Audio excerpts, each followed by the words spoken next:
في هذا الفيديو غادي نشوفوا جزائري كيهضر على كاس افريقيا وكيقول باللي تنظيم كاس افريقيا في المغرب عنده جوج احتمالات، يا اما غادي يتاجل يا اما غادي يتلغى من المغرب ويتقدم لدوله واحده اخرى. المهم واش راه واقع هادشي نشوفوه في هذا الفيديو، تفرجوا في الفيديو حتى النهايه. راك تشوفوا فيا نزل لانه الفيديو ان شاء الله ما يطولش. غنتكلموا على نسيت تكلم اليوم على تأجيل كأس إفريقيا. أنه الكاف تخطط لتأجيل كأس إفريقيا في ظل هذه المظاهرات اللي تتزايد، وزيد على ذلك غنتكلموا على اللاعبين في الفريق الوطني ديالهم، راي انشقاقات بين مؤيد ومعارض، وسكوت حكيمي اللي خلى الشعب تاع المروك زعفان عليه بزاف اللي كانوا يوقفوا معاه عدة مرات، هو ما قدرش يوقف ولا مرة مع شعبه. هاد لجان زاد هادوما، وراح نتكلموا نترحموا على الشهيد الاول اللي راح تشوف الصور ديالو خاوتنا الان في منطقه هناك في الدار تاع المروك، هو اللي تهير عليه، يعني بدا الرصاص، بدا كما يقولوا هما القرطاس في المروك. تابعوا معنا واش تكلموا في السيت على تاجيل كاس افريقيا. ننصحكم بمشاهده فيديو راح تعرفوا فيه كل شيء واش راح يصرى اليوم. انا سهران قريب الزوج تاع الصباح راني حندير هذا الفيديو. مع اقتراب موعد انطلاق كاس الامم الافريقيه 2025، هذا السيت واسمه مغرب اكتو.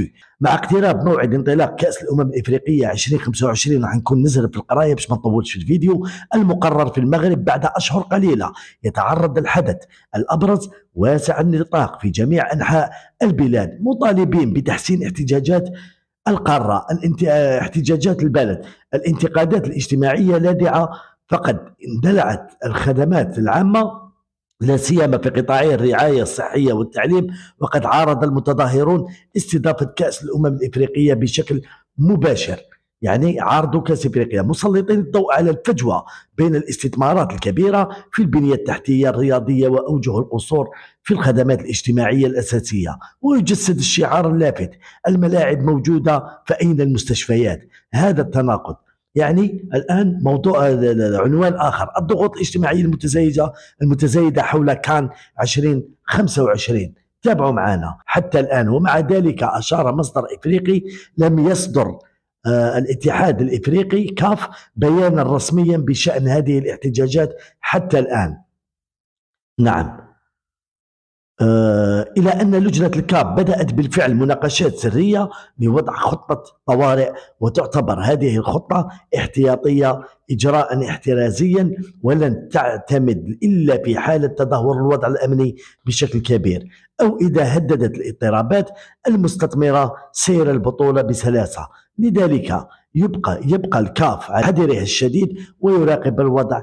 عن كتب خاوتنا في عنوان آخر: مستقبل غامض لكأس الأمم الإفريقية في المروك. خاوتنا الكرام في المغرب، في هذا السياق الدقيق ستكون الأسابيع المقبلة حاسمة بالنسبة للمغرب ومستقبل كأس الأمم الإفريقية 2025 القريب. يجب على السلطات المغربية أن تسعى جاهدا لتهدئة السخط الاجتماعي وضمان مناخ مستقر تحت أنظار الشعب نفسه في لحظة حاسمة.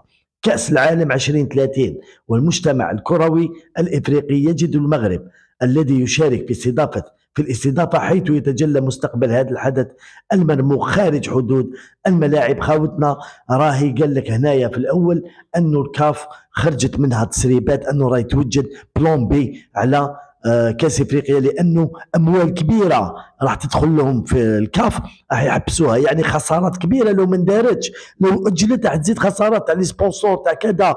على بها راهم يتجاراو باش يبدلوا لها بلاد ولا باش ياجلوها، لكن التاجيل لا محل لانه راهي تاجلت نورمالمون راح اندارت كاس افريقيا، هم ما داروهاش دركا راح ياجلوها حتى ديسمبر، داروها ودوك راح يزيدوا ياجلوها. هذا ما كانت خايفه منه الكاف وراهي خايفه منه، راح دير بلان بي. ونقول لكم باللي كاس افريقيا نزيد لكم 3 ايام لو بقات الامور هكذا ما راحش تنظم كاس افريقيا في المغرب، راح تنظم في جنوب افريقيا. خاوتنا الكرام هذه هي الكلام اللي قالته اليوم مغرب اكتو، هي اللي حطت هذا البيان. روحوا لواحد الموضوع خاوتنا، كاين لاعبين كما راكم تشوفوا في الصوره ضامنوا. اول لاعب مغربي اللي كان الضامن في القضيه تاع شي لجان زاد هذوما هو أناحي، نوجه له التحيه على وقوفه مع الشبان المغاربه اللي حبوا يتحروا، حبوا يسقموا نمط المعيشه ديالهم، ومن حقهم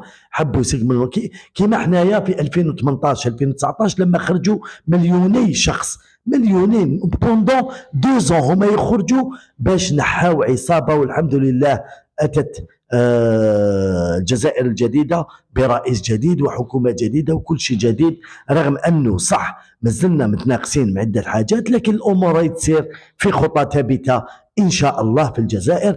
المروك الان استفاقوا هاد الشباب، وشفنا فيديو انه جاء شيخ يعني رجل مسن يسب هذوك لي جان وما هضروش معاه، قاعدين غير يعيطوا له، هو يعيطوا عليه لانه قال لهم رانا عايشين مليح ورانا كذا. هو كمل حياته، بصح هذوك لي جان مازال ما بداوش حياتهم، ام حابين يعيشوا عيشه كريمه وهادئه وهانئه. ما ندخلوش في الامور السياسيه، كاين لاعبين خاوتنا اللي اتحدوا مع هاد اللجان هذوما، هما أناحي وكاين لاعب اخر وكاين ما عرفتش اسمه، وكاين زياش ايضا اللي كالعاده زياش في وقت لي كانت الحاله مزيره كان خرج وهدر وتكلم وقال تحيا فلسطين وانا ضد النظام تاع المروك اللي تاع المغرب، هكا قال انا ضد النظام اللي مطبع يعني مع بني صوص. هذا أناحي كان خرج ببوست وتكلم ووقف مع اولاد بلاده،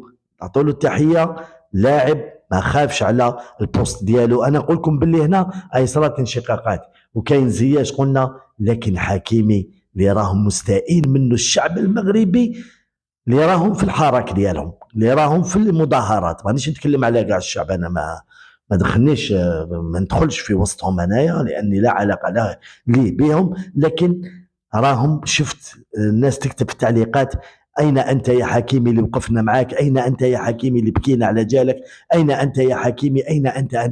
لكن حكيمي لا حياة لمن تنادي، اختار الأموال والمنصب خير ما اختار في باله الشعب ديالو. زاد هذا يا ليجان وما وقفش معهم، وكان دار غير بوست كنقول لك الناس قاعد تزيد تحبوا حتى من الجزائر يولوا يحبوه، حتى من الدول العربيه يولوا يحبوه، لكن هو اختار الطريق الشهره في اوروبا عكس طريق بلاده اللي راهو اللي لعباته ووقفاته على رجليه وخلاته يلعب في الانديه الكبيره وبكات معاه في الكره الذهبيه وكل شيء، لكن لا حياة لمن تنادي. حكيمي استاء منه معظم الجماهير المغربيه. خاوتنا الكرام نروحوا الان نترحموا على هاد الجان.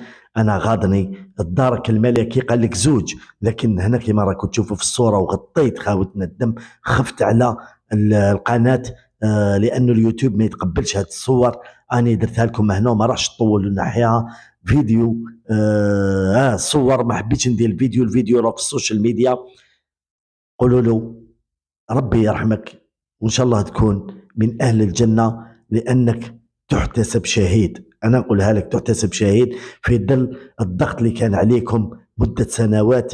اليوم انت اول شهيد، نقول لك ربي يرحمك ويصبر والديك يا ابني يا اخي العزيز. هذه يا خوتنا الكرام فيديو خفيف ظريف درتو على 2 تاع الصباح كالعاده. المهم حتى هنا كنكون وصلنا لنهايه الفيديو. عجبك الفيديو خلي لايك وقولنا الاراء ديالك في لي كومونتير. تهلاو.